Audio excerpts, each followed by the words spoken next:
존경하는 국민 여러분, 문희상 국회의장과 선배 동료 의원 여러분, 유은혜 사회부총리를 비롯한 국무위원 여러분, 서울 강서구 병 출신 한정혜 국회의원입니다. 코로나19 확진자가 늘어남에 따라 국민 여러분의 우려가 크신 것 잘 알고 있습니다. 정부와 지자체가 방역을 위해 최선을 다하고 있는 만큼 방역 당국을 믿고 따라주시기를 부탁드립니다. 국회에서도 해야 할 일을 챙기겠습니다. 긴급 방역 체계와 환자 격리 및 치료, 그리고 어려움에 처한 소상공인을 비롯한 국민 여러분을 위한 추경 논의가 시급한 상황입니다. 여야 간 초당적 협력을 통해 어려운 상황을 함께 극복해 나가겠습니다. 코로나19 우리는 반드시 극복할 수 있습니다. 유은혜 사회부총리 나와 주십시오.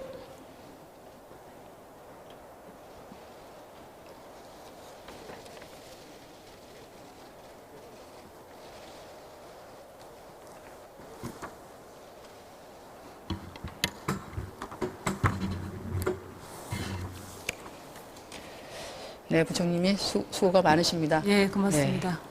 오늘 한 언론 보도에 따르면 정부는 2일까지 누적 코로나19 확진자 4,212명 중에서 36%는 신천지 교인, 그리고 57%는 신천지 교인과 연관된 2차, 3차 감염으로 전체 확진자의 93%가 신천지 관련자인 것으로 확인했다고 나왔습니다. 맞습니까?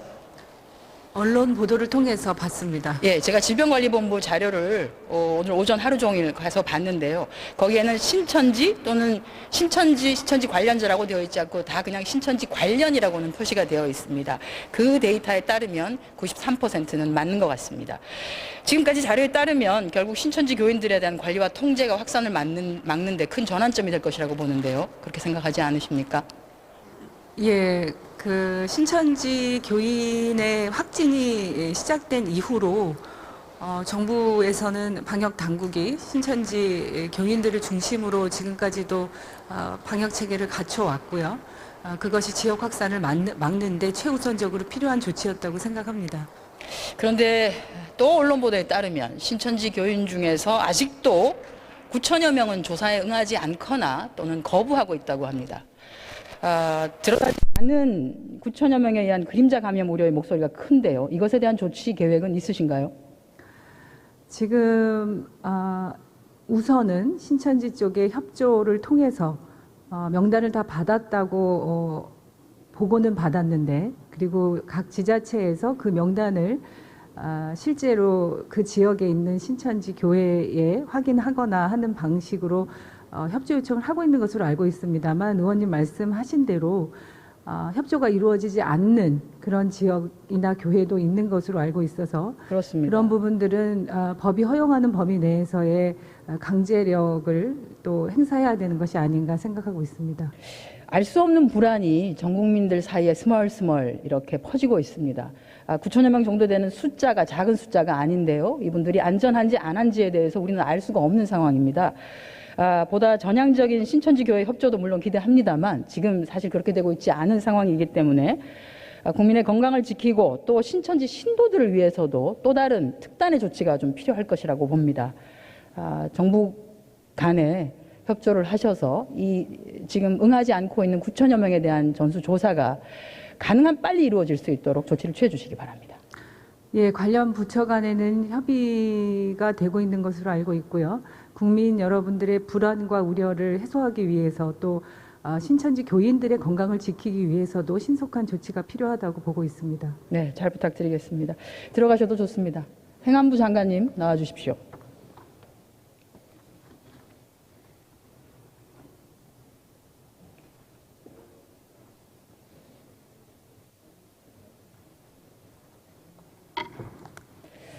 네, 장관님 정말 고생이 많으십니다. 예. 마스크 얘기를 안 할 수가 없습니다. 네. 네네. 코로나19가 전 세계에 퍼져서 이제는 남극 대륙을 제외한 전 대륙에서 발생을 하고 있고요. 마스크 품귀 현상은 세계 공통 현상이기도 합니다.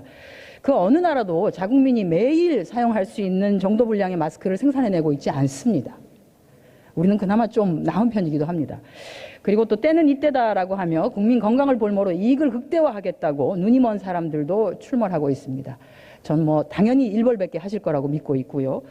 현재 마스크 생산과 배포는 어떻게 이루어지고 있습니까? 지금 한 1200만 개 정도를 일일 생산하고 있고, 저희가 이제는 거의 사실상 수출이 되고 있지는 않다고 이렇게 합니다. 그래서 전량 우리가 이제 국내에서 소비를 할 수 있는데, 그 중에 반을 이제 공공에서 매입. 그러면 1200만 개 중에 600만 개를 공공 공급하는 건가요? 네, 한 500만 개, 600만 개 가까이 뭐 생산량이 늘어날 때마다 그 정도 50% 가까이를 공공에서 매입해서, 그거는 이제 우체국이나 이런 기관을 통해서 배분을 하고 있습니다. 어제 경제부총리께서는 지금 말씀하신 공공 공급 분야에서 배포되는 마스크의 중복 구입 방지를 위해서 건강보험 심사평가원에서 사용하고 있는 DUR, 예. 그 의약품 안전 사용 서비스 시스템을 활용하겠다고 말씀을 하셨는데요. 이러면 이제 앞으로는 약국에서만 구매가 가능하고 1인당 1주당 몇 매 이상은 살 수 없게, 그렇게 일종의 실명제를 한다는 것이죠. 예, 공공에서 배분하는 마스크에 한해서는 그렇게 DUR이라는 시스템을 통해서 1인이 매입할 수 있는 한도를 정해서 중복해서 구매되지 않도록 보다 더 좀 많은 사람한테 배분이 될 수 있도록 그런 시스템을 해서 곧 시행하려고 준비하고 있는 걸로 알고 있습니다. 그런데요, 장관님, 저희가 경제활동 인구 보면 거의 한 2,700만 정도 됩니다. 예. 그러니까 매일매일 활동을 하시는 분이 2,700만 정도인데 하루에 공공에서 공급되는 마스크 양은 500만 개입니다. 부족합니다. 절대적으로 물론 생산량을 늘리기 위해서 노력하시겠지만 부족합니다.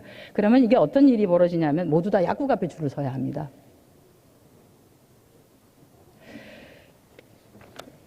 내가 있는 곳 주변 약국에 잔여 마스크량을 알 수가 없으면 결국 약국을 전전할 수밖에 없습니다.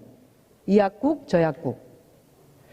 그래서 저는 뭐 DUR을 활용하는 것도 좋기는 하겠는데요. 문제는 약국별로 마스크 잔여량을 최소한 우리가 IT 강국 아니겠습니까? 알 수 있도록 마스크 맵을 함께 출시하는 것이 사람들로 하여금 줄 서는 것은 맞게 할 수 있지 않을까 하는데 어떻게 생각하십니까? 예, 저도 뭐 대만 같은 데서 그렇게 하고 있다고 들었는데, 어쨌든 지금 줄을 서서 사야 되는 그 불편은 좀 해소하려고 정부도 노력을 하고 있는 것 같습니다. 그래서 그 DUR을 이용하면 중복 구매, 한 분이 여러 개를 구매하는 거는 막을 수 있지만, 혹시라도 줄 서는 것은 알 수가 없습니다. 저는 뭐 이 약국을 갔더니 이미 품절이고요. 또 저 약국을 갔는데도 역시 품절이고요. 예, 좀 왜냐하면 충분한 양이 공급을 안 되기 때문에. 그렇습니다. 그래서 최소한 잔여양 정도는 알 수 있게끔 마스크 맵과 같이 해서 DUR 시스템을 사용하는 것이 좋고요. 그 전까지는 지금 여러 의원님들께서도 말씀을 하셨습니다만 제발 우리의 주민센터 그리고 다른 나라에는 없는 우리나라가 가지고 있는 이 통장 조직을 활용해서 기다려도 됩니다. 일주일에 하나를 받아도 내가 받을 수 있다고 생각하면 가서 줄 서지 않습니다.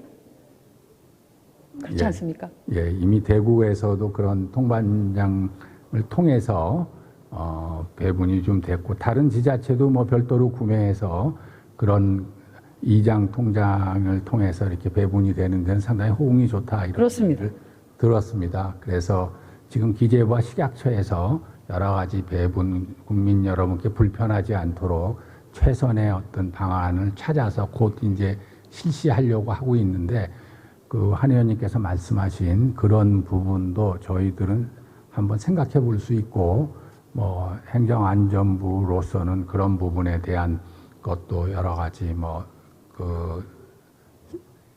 계획을 세워두고는 있습니다.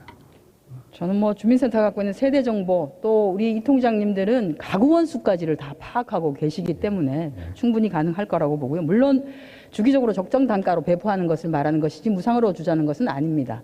다만 취약계층은 무상 공급을 해야 되겠죠. 또 하나는 DUR 방식으로 전환한다 해도 여전히 공공 공급량이 부족합니다. 말씀하신 것처럼 1200만 개가 생산이 되어도 그중에 몇백만 개는 의료진용으로 별도 보관을 해야 될 것이고요. 그러면 1000만 개라고 하는 것 정도는 이거는 전략물자로 국가가 전체를 통제할 필요가 있다. 그래서 누구는 어느 센터를 통해서 무상으로 또 받기도 하고 또 DUR을 통해서 가서 또 구입하기도 하고 이런 식의 이중 또 지급이 되지 않을 수 있게 하려고 하면 방금 말씀드린 것처럼 전체량을 국가가 통제를 하고 일정한 기간에 배포하는 식으로 하고 그 이후에 마스크맵과 함께 결부해서 DUR을 출시하는 것이 맞지 않나 생각합니다. 제발 적극적으로 검토해 주십시오. 예, 예. 의원님 말씀하신 부분도 저희 정부 내부에서 검토를 해서 장단점을 비교해서 하도록 하겠습니다. 네, 들어가셔도 좋습니다. 환경부 장관님 나와주시기 바랍니다.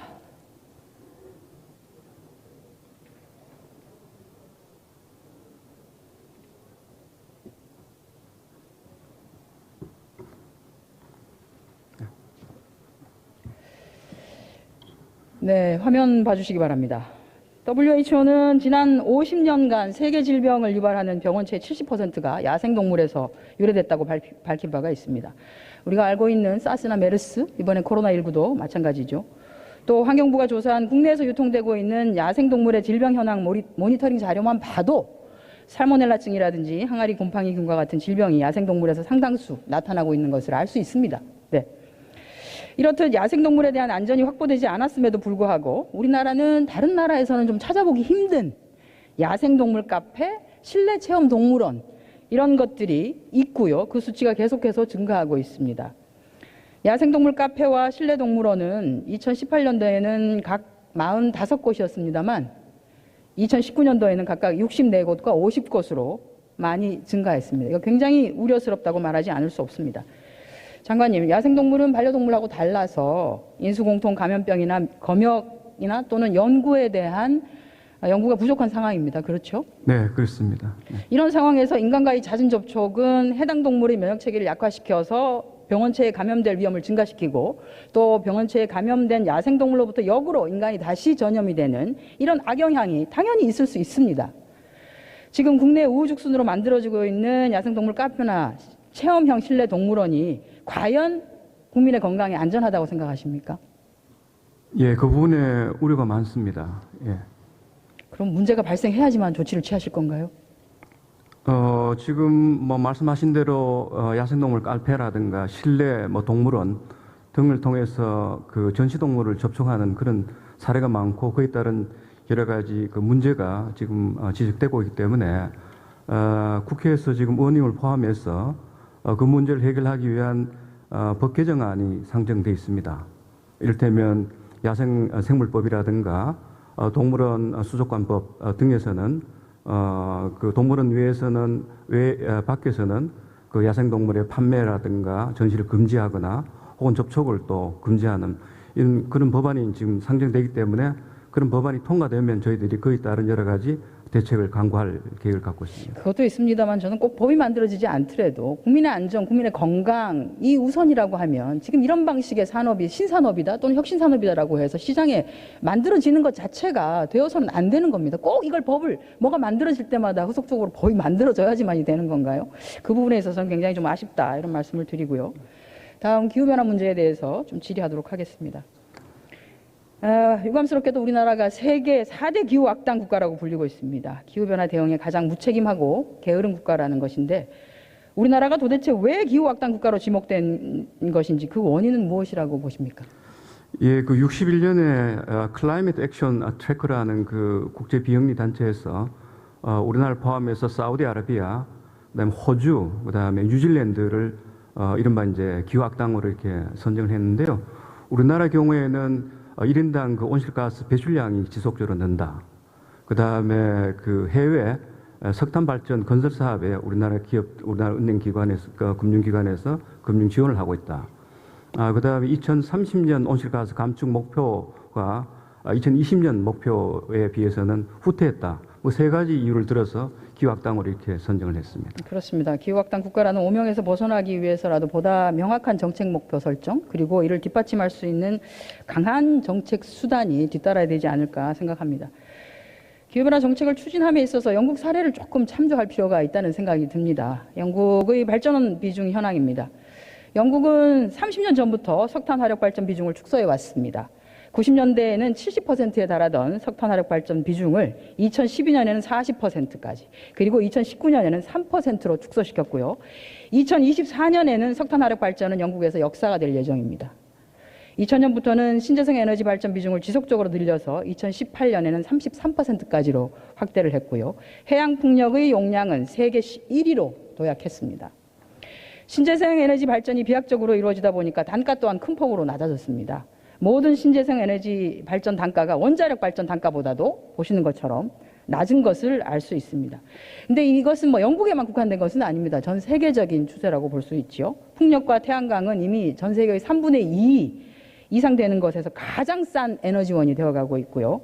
2030년 이전에 아마 신재생 에너지 가격이 석탄이나 가스보다도 더 저렴해질 것이다 라고 예상이 되고 있습니다.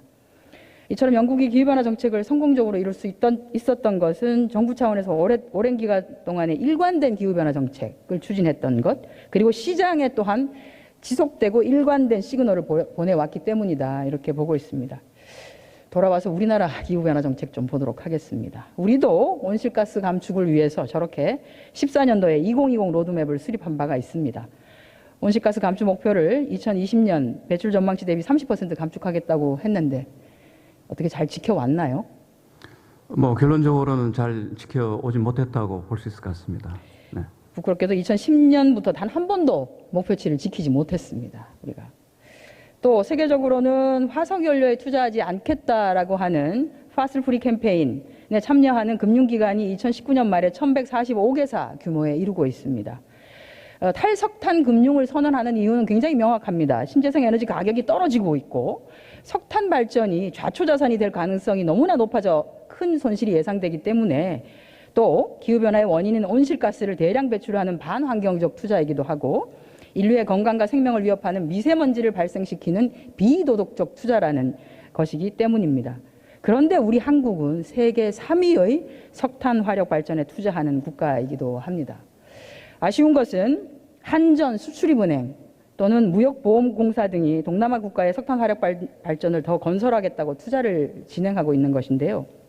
우리가 중국발 미세먼지에 대해서는 지속적으로 문제 제기를 하면서 동남아에 그것도 공적 자금으로 석탄 화력 발전사를 짓고 건설을 주도하는 게 과연 바람직하다고 할 수 있을까요? 예, 그 기후변화 대응을 위한 금융의 어떤 그 책임이라든가 역할을 우리가 감안한다면 사실 재검토 여지가 저는 있다고 보고 있습니다. 그래서 환경부에서도 기회가 되면 적극적으로 의견을 지금 내고 있습니다. 네. 그렇습니다. 영국의 금융 싱크탱크인 카본 트레셔 이니셔티브에 따르면 한국이 지금처럼 석탄 화력 발전소를 운영할 경우에 2040년에 저렇습니다. 세계 최고 수준인 1,060억 달러, 약 125조 원에 달하는 손실액이 발생할 것으로 경고하고 있습니다. 이건 뭡니까? 공적 자금이 자초자산이 되면은 그로 인한 피해는 결국은 국민의 혈세로 한전에, 수출입공사에, 수출입은행에 결국은 떠밀어 놓을 수밖에 없는 상황입니다. 이것은 지속가능한 발전, 지속가능한 투자라고 볼 수도 없는 것이겠죠. 올해 우리나라 주관으로 P4G 정상회의가 열릴 예정인데요. 이 행사를 계기로 우리나라도 최소한 공적 자산의, 공적 금융의 탈석탄 금융을 국제사회에 선언할 필요가 있다고 보는데 이에 대해서는 어떻게 생각하십니까? 네, 이번 그 P4G 정상회의의 특별 세션으로 녹색금융 세션이 꾸려집니다. 아마 그걸 통해서 우리 정부의 녹색금융에 관한 입장을 아마 필요할 것 같고요. 질문하신 그 탈석탄 금융 부분도 저희들이 산업계 입장이라든가 그다음에 국제 기준, 그다음에 우리나라가 세계 차지하고 있는 위상 등등을 감안해서 가능하다면 바람직한 방향으로 좀 개선이 될 수 있도록 관계 어떤 기관이라든가 부처와 협의를 해서 가능하다면 선언을 이끌어내도록 노력하겠습니다. 저는 민간은행이 투자하는 것은 문제 삼을 필요 없다고 봅니다. 그러나 공적 금융이 투자를 하는 것은 그것이 나중에 문제가 되면 결국은 국민의 혈세로 그것을 다시 어떻게든 보존을 해야 되는 상황이 발생하는데 그런 위험을 뻔히 보고도 지속하는 것은 맞지 않다고 봅니다. 우리 스스로가 자기 모순을 해결하지 않으면서 국제사회에서 자기 모순을 해결하지 않는다면 우리는 앞으로도 계속 기후 악당 소리를 들어야 되지 않을까 하는 생각이 듭니다. 더 열심히 해주시기를 바라겠습니다. 수고하셨습니다. 들어가셔도 좋습니다.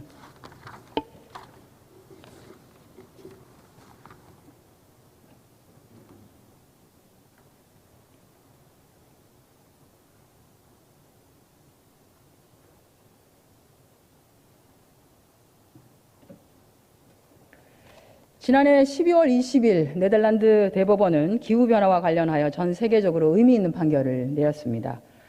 정부가 기후변화 대응에 소홀히 하는 것은 국민의 생존권을 위협하는 것으로 적극적인 온실가스 감축을 통해 기후변화의 위험으로부터 국민을 보호할 의무가 있다는 것이었습니다. 지금 우리나라를 비롯한 많은 국가가 코로나19의 위협에 직면해 있습니다.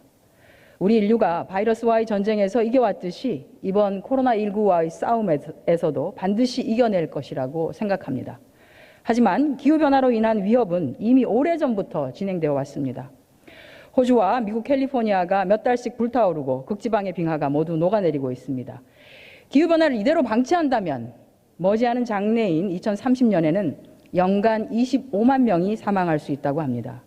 우리의 무책임한 기후변화 정책은 우리 후손들의 미래를 담보로 하고 폭탄 돌리기를 하는 것이라고 생각합니다. 더 늦기 전에 기후변화에 대한 대한민국의 국가의 책임을 다하도록 우리 국회도 힘을 모아야 할 것입니다. 경청해 주셔서 고맙습니다.